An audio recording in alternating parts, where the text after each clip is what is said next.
Do you want? I can get you one. I'll get you one. Did somebody make sure that camera's pointing at where she's going to be? Where am I going to be? That's a truer question. Where you're comfortable. We'd love to see how this is. Okay. Not going to fall down. It's going to be great. Yeah.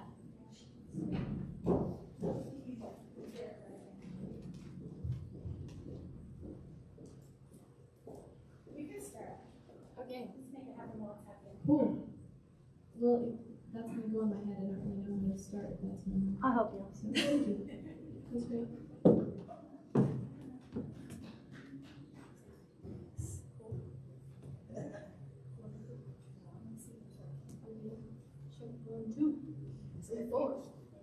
I don't know. Can you hear her? Can you hear me? Yes. Perfect. I think it's working. It's working. Thank you. Welcome. Appreciate it. I really like to talk with my hands, so I told her the microphone will probably not be my best friend because I'll be over here and you won't be able to hear me, but I'll be able to hear me, and that's not the point.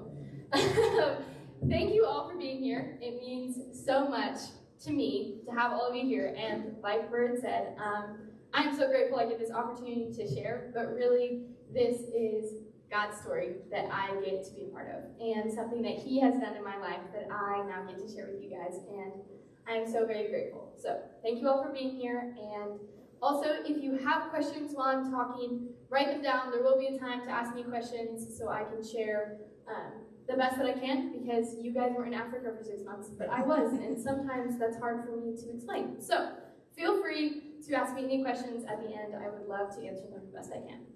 So I got the chance to serve with Imara International, and it was a life-changing, amazing experience. See that sound effect? That was really cool. Awesome.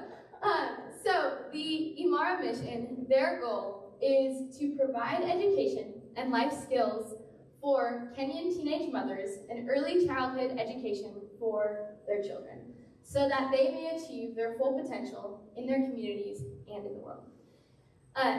Imara specifically works with Kenyan moms that are 14 and below, so really young moms. Our youngest mom came to us when she was 10 years old, and she was 5 months pregnant. And we walk with the moms in life until they are ready to move on to their next thing. So we have moms that are 19, 20 years old that we get to do life with. And all of these things, we want to do it while living out the gospel through this message. Because while education is important, and it's so important that these girls can provide for their beautiful kids, but if they don't get a foundation in Christ, then that education becomes of far less value. Because what's more important is that they know that they are securely rested in the love of God. And so in education, our goal is to provide them with not only education in schooling and math and science and English, but also knowledge of God. And so that was one thing that I was so grateful that I got to partner with and be a part of. Next slide.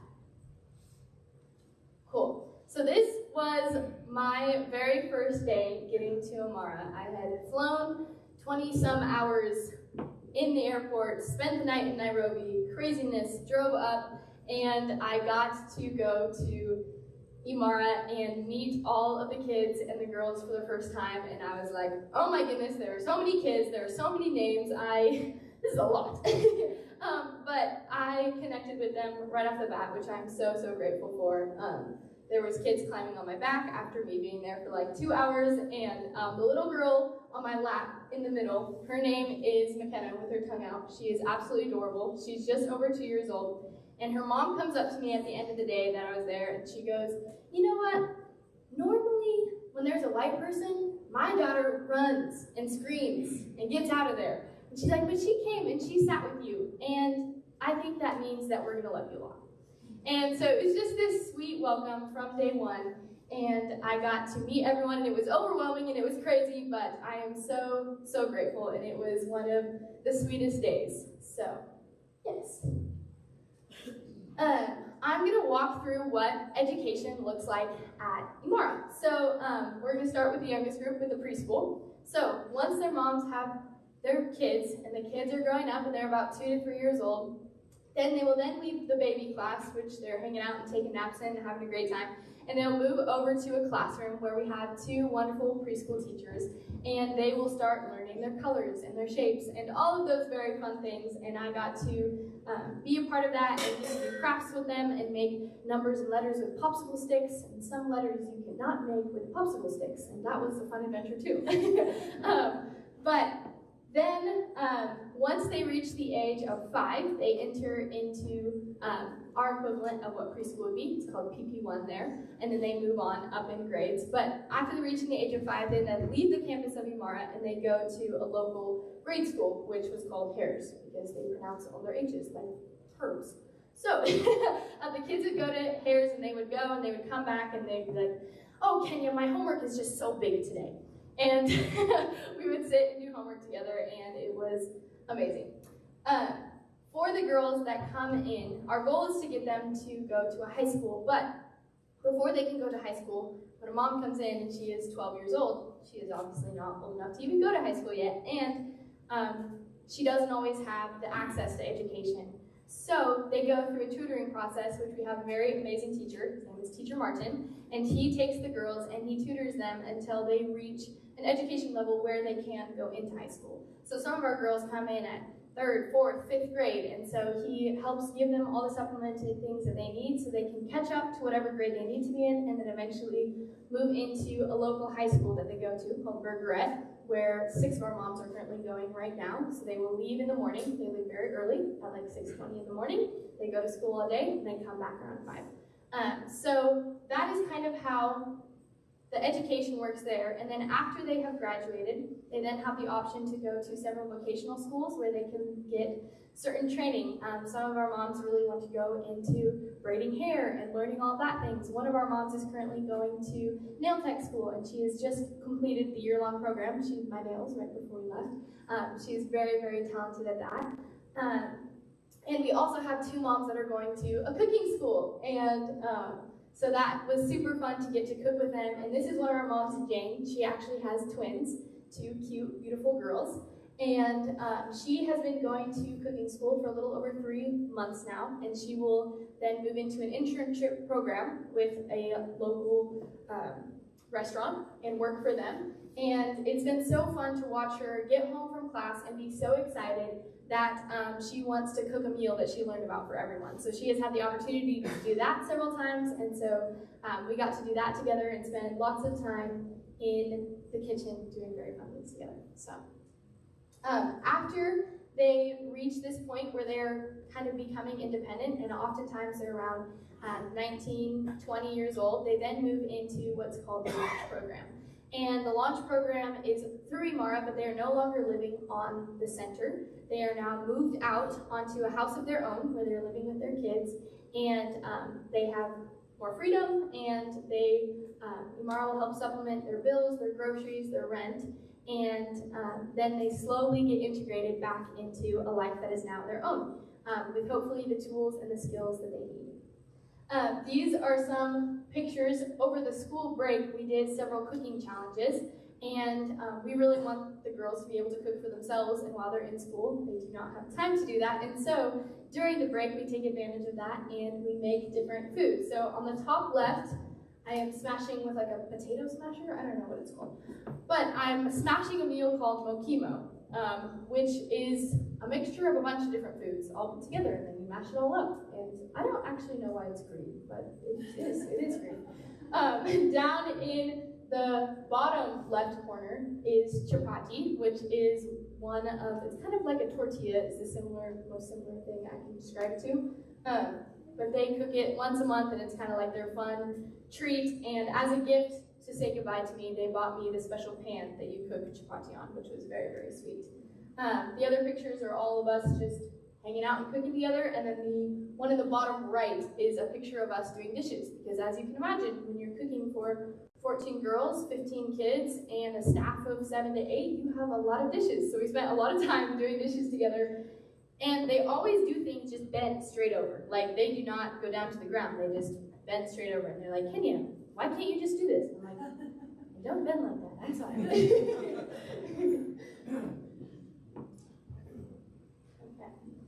So that is kind of the education piece and how we pour out all these different ways that the girls can get a full education. And this is the mission of Imara and their kind of mission verse, which is Ephesians 3:17 through 18, which says, "So that Christ may dwell in your hearts through faith. And I pray that you, being rooted and established in love, may have power, together with all the Lord's holy people, to grasp how wide, how high, and how deep the love of Christ." And so through everything we do, through all these education pieces, through all the cooking, through any activity that we're doing together, our goal is to pour out the love of Christ on them so that they can experience that through us and that they can know that to a deeper level. And one of the things that I was just blown away by is the constant joy in all these kids and moms' faces. They have so much joy, and loving on them was so easy and so fun. There were definitely times that were hard, but it was really special to be able to have experienced the love of God and get to, through the Spirit, pour that out on all of them. One of the main ways we try to facilitate that is through devotion time. So every day at 11, the girls and the kids would come over from their classes, and we would spend 15-20 minutes in devotions. And each devotion kind of looked different. This was when a group of visitors were here, and we were going through like a comic book action story of Jesus. And so it started at the fall and walked through all of those things. And we got done with devotion, and the kids came over and they were like, Kenia, let me tell you the story of how Jesus died on the cross. And I said, okay, tell me. So they were pointing at all these pictures and saying, this is when the Ascari, or the guards, took Jesus, and they beat him and they put him on the cross. And I said, why did they put him on the cross? And they said, well, Kenia, he had to die for our sins. I said, that's right.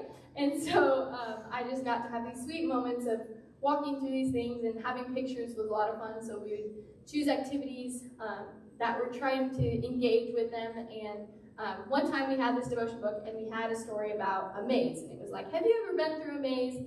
And at this time, there's another intern there, and I turned to her and I was like, I don't think any of these girls are going to understand the concept of a maze. And so we kind of looked at each other and we're like, let's build a maze for them.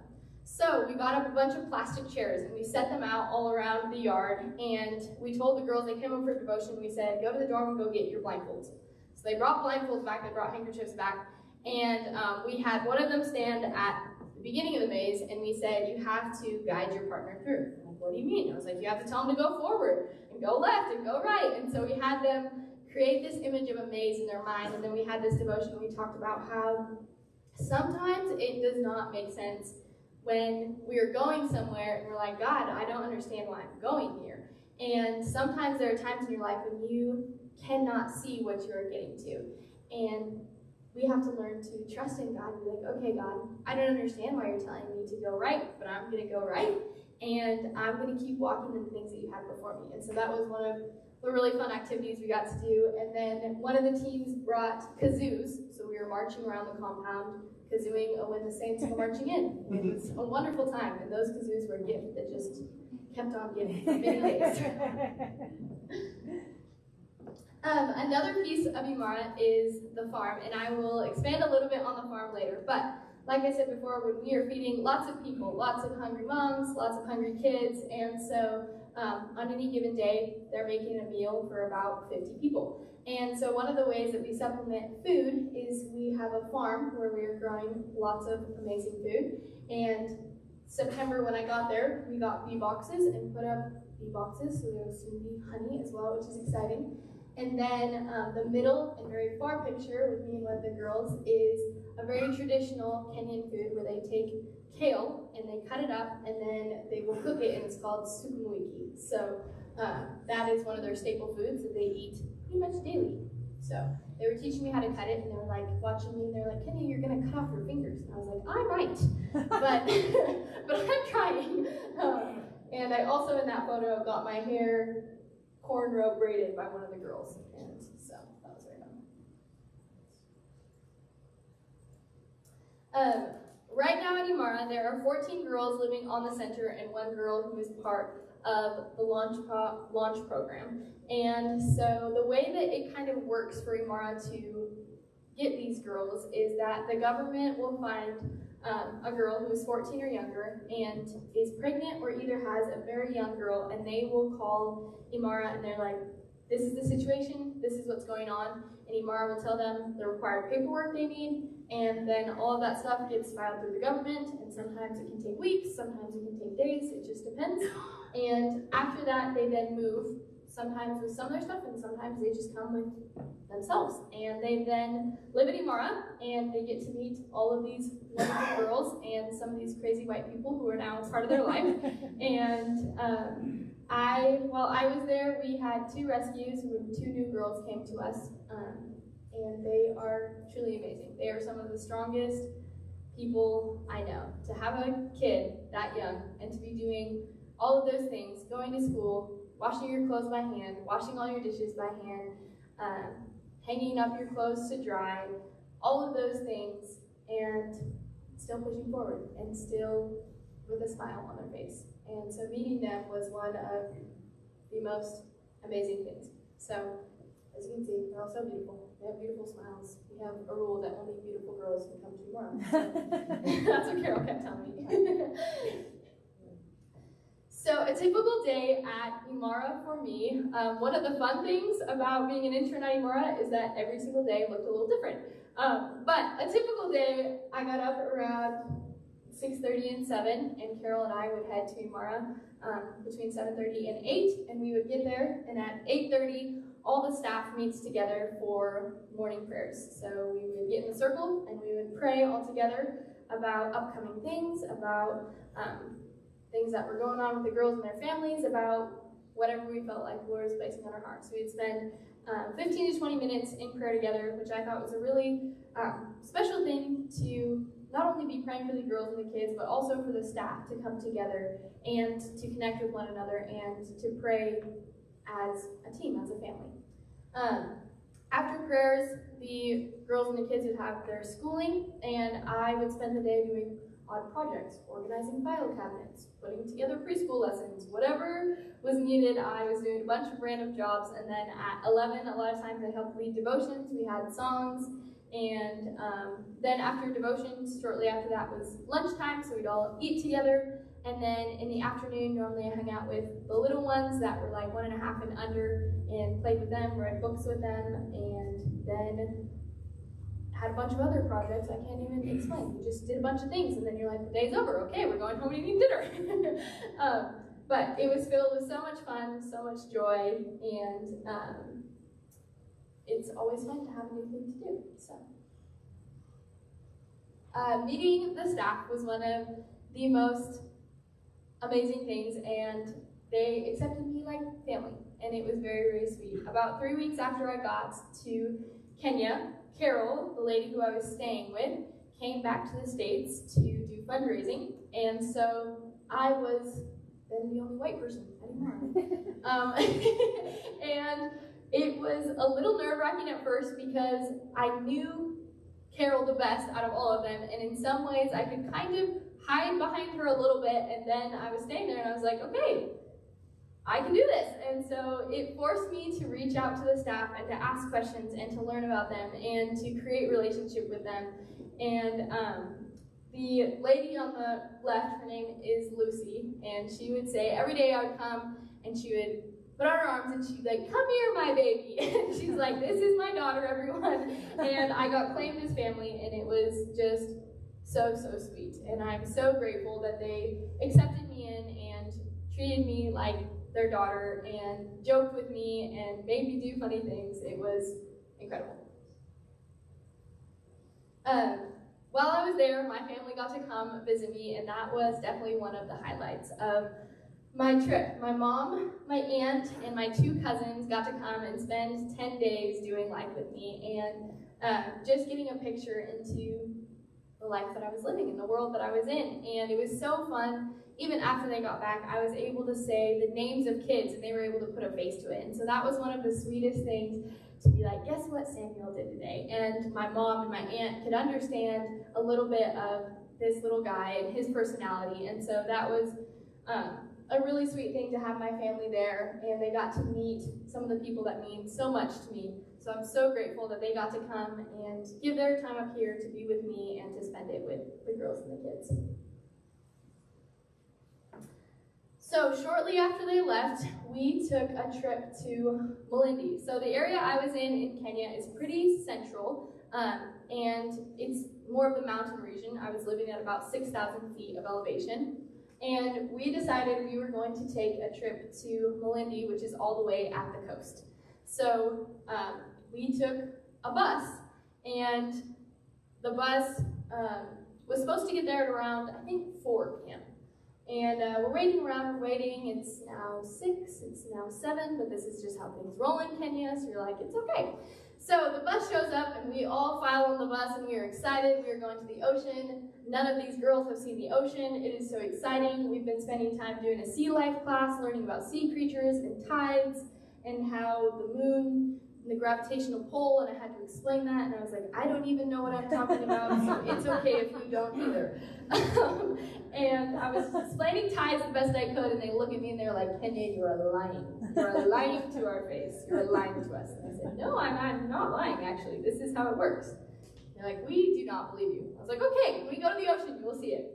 So we all pile on the bus, and we get about 15 minutes down the road, and the bus just pulls off. We're all kind of sitting there like, what is happening? And then the bus drivers just run away.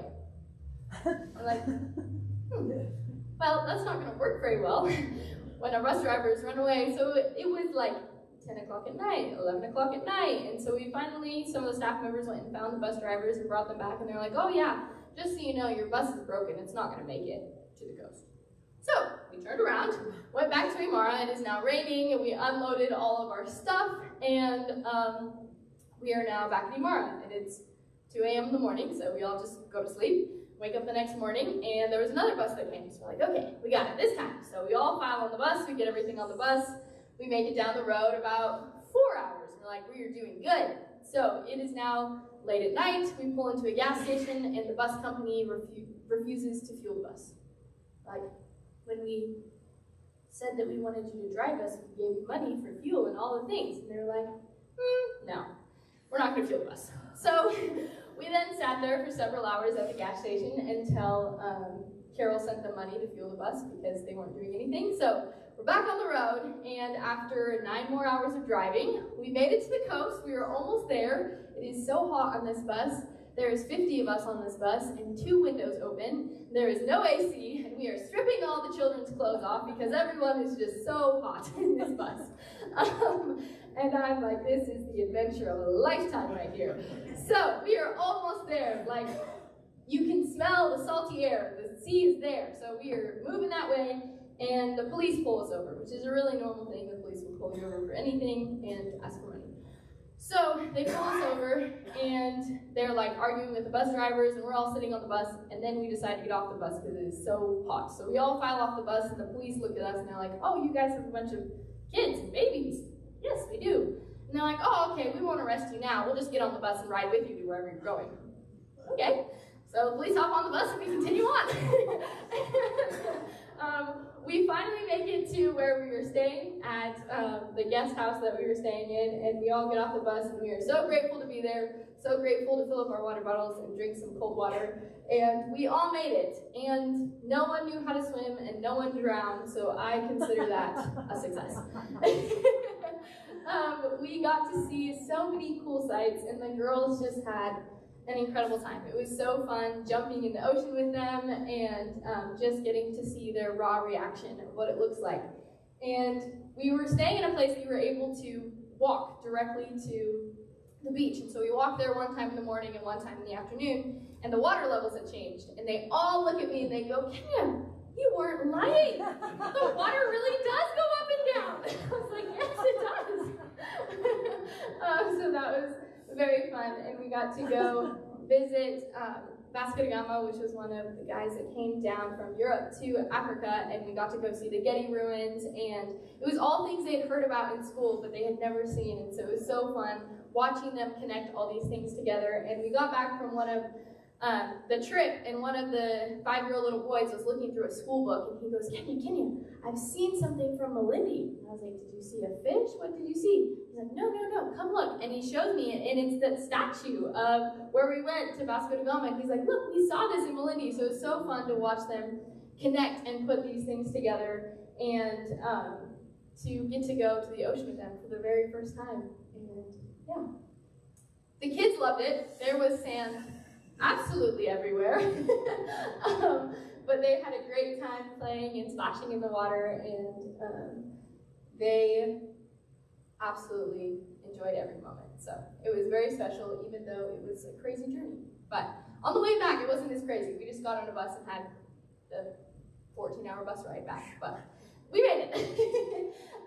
So that kind of leads us up to Christmas time. And during the Christmas season, we had a devotion and activity every single day that we walked through and talked through and got to do so many fun things. We were frosting sheep cookies because we were talking about in Psalms when it says, the shepherd, Lewis knows this one.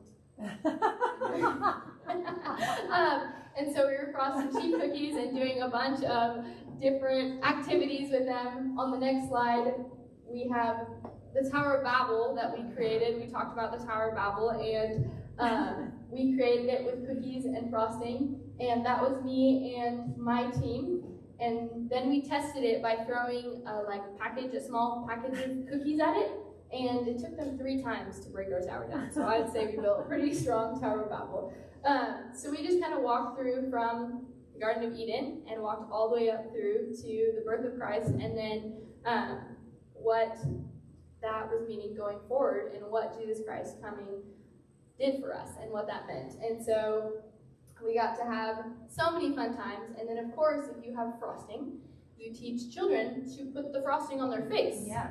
Because that is the best reasonable explanation. And then you take the 2 little boys and you just smear frosting all over their face, and then you get it back at you. So that was very fun. The moms were like, Kenya, what are you doing? And I was like, this is called having so much fun. They were so shocked that I was just putting food all over people's faces, but it was so fun.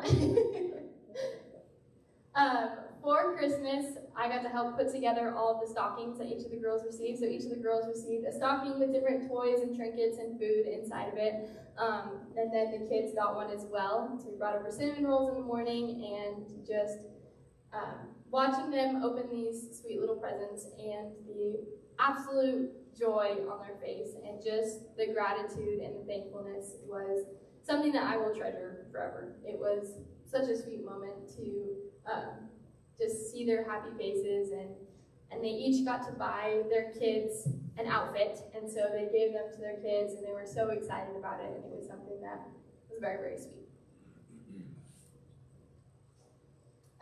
Another thing that I got to be a part of was helping facilitate visitors. We had 2 groups from Minnesota, from supporting churches that came, and they get to meet and interact with the girls, and instead of just reading about these stories, they get to do these stories. And so it was so fun to see some of the people who have known Carol from 12 years ago when she began this journey, and who have never seen it, and they just get to live it. And so doing that with them and being a part of that was super cool, and just an awesome experience to see what it is to support something and then be a part of it. So that was very, very neat. Some of the ways that directions that Imara is moving in the future. So the farm that I talked about earlier, I think it's around 20 acres. I could be wrong, but I think it's around 20 acres. And they are actually planning to build out there. Right now they're renting a facility that is less than an acre. And so to have everyone on that ground and to have kids who want to run around and play is hard, but they're making it work and they are enjoying it. But the goal and the vision for the future is to build out on the farm, and instead of them living in kind of a dorm style life where they're all living together in bunk beds, they are going to do like a house mom with 3 girls or 4 girls, and they're going to live kind of together in these houses that'll be on a compound, and then there'll be more space for kids to run around and play, and they're goal is actually to register as a school so that girls will be able to go to high school directly on the property, and that they will also have a grade school for the kids to go to. And then eventually they want to open up their own vocational schools that they can send the girls to. So in doing that, right now, Imara caps out at about 20, 21 moms. As they move out to the farm, they will be able to house over 50 moms. So they will be a lot bigger, and they want to open up all of these schools to moms that are not only 14 and under, but if there is a mom who's 15 or 16 and wants to continue their education, they will be allowed to do so as well and come on a daily basis to further their education. So those are the directions that Imara is heading. It's very exciting, but it also requires a lot of prayer and a lot of financial support and a lot of moving pieces. Some of the takeaways that personally I learned and grew in from being there was just, I got a whole new perspective on what it means to be grateful and having gratitude. And in the mornings when we would meet for prayer, often I would hold the hands of the staff members beside me and we would begin to pray, and they would say, Lord, thank you for this day. Thank you for allowing me to be here, because I know there are many people that did not get to see this day. And that is how they begin their prayer, with hearts humbly before the Lord, being so very grateful that they got to just see this day. And then they would go on to thank him that they had the opportunity to have this job and the opportunity to work and provide for their family. And their prayers just came from such a heart of deep gratitude. And it was something that changed my perspective drastically. And when we would pray for food, they would say, Lord, thank you for this food before me. I pray for those who don't have food. Lord, I ask that you would provide for them. I ask that they would see you. And just the way they came before the Lord was such a different experience for me. And it was so good for me to hear and to be a part of these things, because it gave me a heart that learned to be so grateful for the things that I have.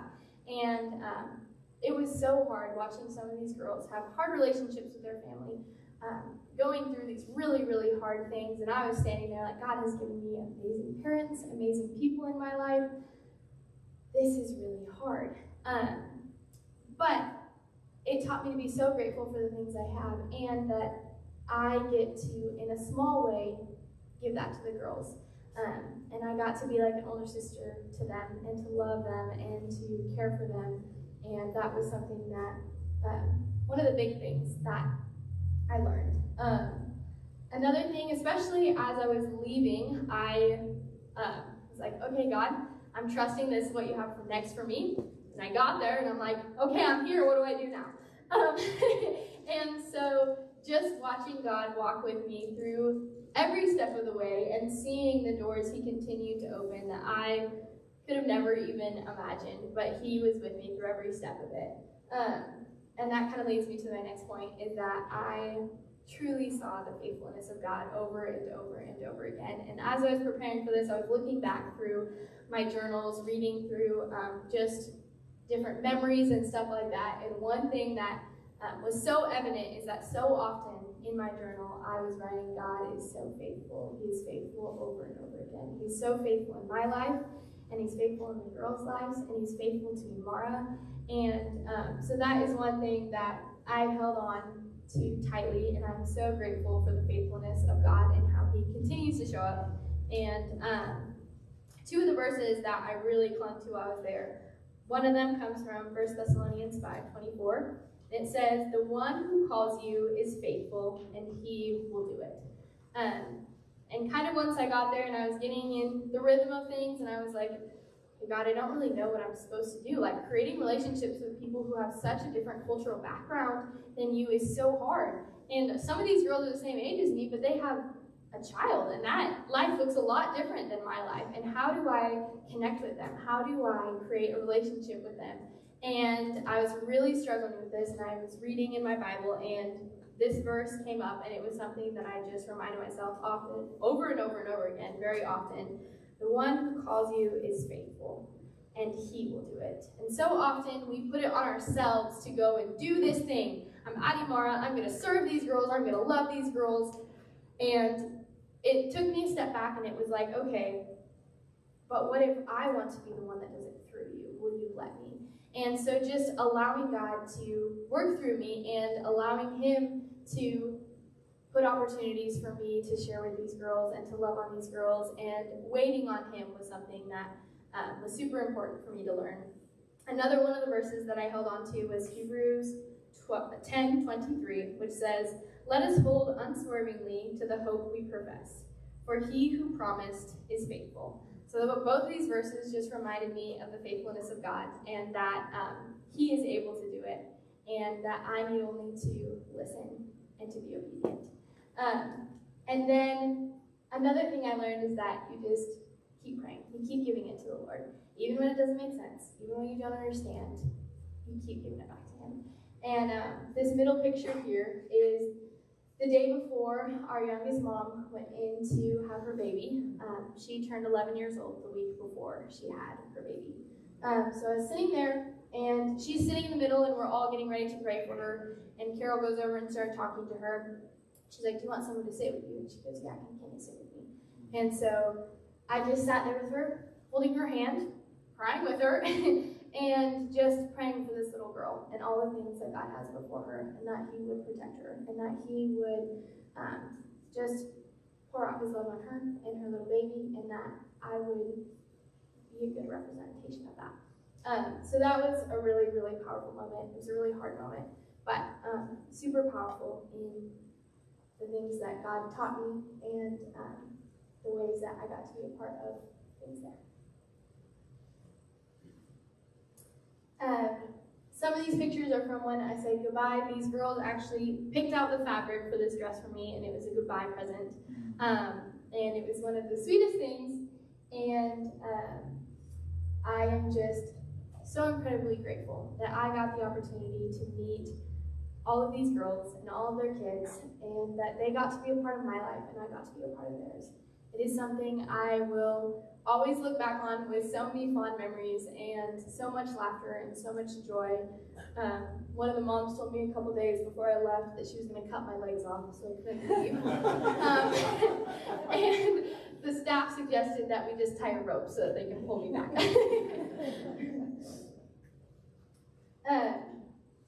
This is Carol Erickson. She is the one that I connected with before going, also known as my Kenyan mom. Everywhere we went, "Is that your mom?" "No, she looks just like you." "Okay." So I learned so incredibly much getting to stay with Carol for 6 months. I am just in awe of her commitment to serve God and to give up her life here and what she knows here to go and to serve all of these girls, all of these kids, and even the staff there. It was something that I'm grateful that I got to watch and that I got to learn from. And it was a huge blessing to get to be a part of the family that she created over there in Kenya. So I'm so grateful for her. She is amazing, and she has such a big heart to serve and to give a second opportunity for these girls who would often be left behind or shunned. So as I'm wrapping up, I would love it if you guys would continue to pray for Imara and the future there. Pray for the girls, that they would continue to grow in the knowledge of God's love for them, and that they would truly understand the gospel and the message that it has. And as well, praying for the leadership and to just continue following God's lead, because sometimes working with teenage girls is a very sanctifying thing. And they're wonderful and they're amazing, but the staff there definitely has lots of things that they work through, and so praying for them and keeping them in mind. They told me as I was leaving, they're like, "Kenia, I know you won't be here, but we know you'll be praying." And so if you guys would partner with me to pray for the leadership team and pray for all of the staff all together, I would so appreciate that. And then for all the upcoming building at the farm, that is a super exciting thing, but it is something that will take a lot of moving pieces, and building in Kenya is hard, and sometimes there's complications that come with that. But as Carol says, we know that God loves Imara, and that was evident time and time again. And then next week I have a meeting with a bunch of people who want to become sponsors for the girls and kids there. So if you would pray for the new sponsorship program, these people are families that are going to partner with Imara and specifically pray for one girl and write her letters and connect with her to give her a little bit of a family feel, because a lot of these girls have really strained relationships with families. So that's a really cool thing, but it definitely will take some organizing to get together, and so your prayers will be so appreciated.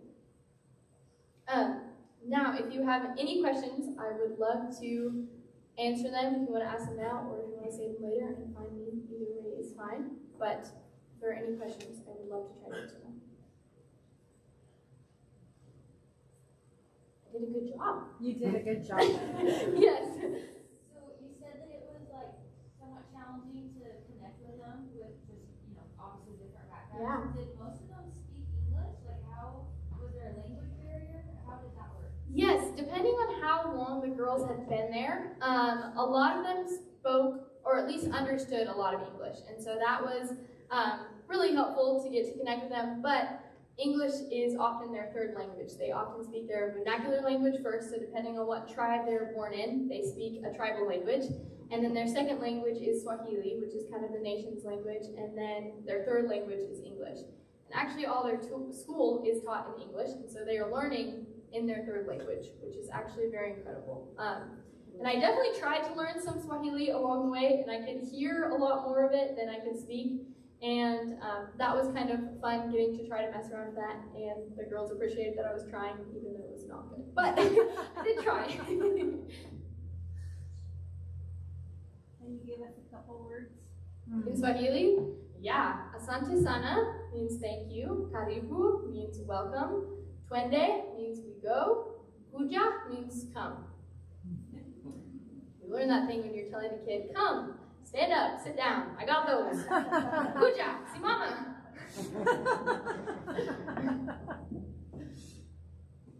What does Imara mean? Imara is a Swahili word that means strong and steadfast. Do you have plans to go back? I do have plans to go back. I would love to see all of these girls again, and they definitely became like family. And so I'm hoping in the next year to go on at least a short trip to go see all of them. Yes. Well, thank you so much for your time. Thank you for listening, and thank you for being a part of my journey, and for listening to parts of these girls' stories. If you have a desire to give to Imara, there are several different ways you can do that. There is through the website, you can go to donate, and you can donate to Imara if that is something that you would like to do. I know they would very much appreciate it because Imara is completely donor funded. So thank you all so much. I hope you have a great rest of your Sunday. So grateful.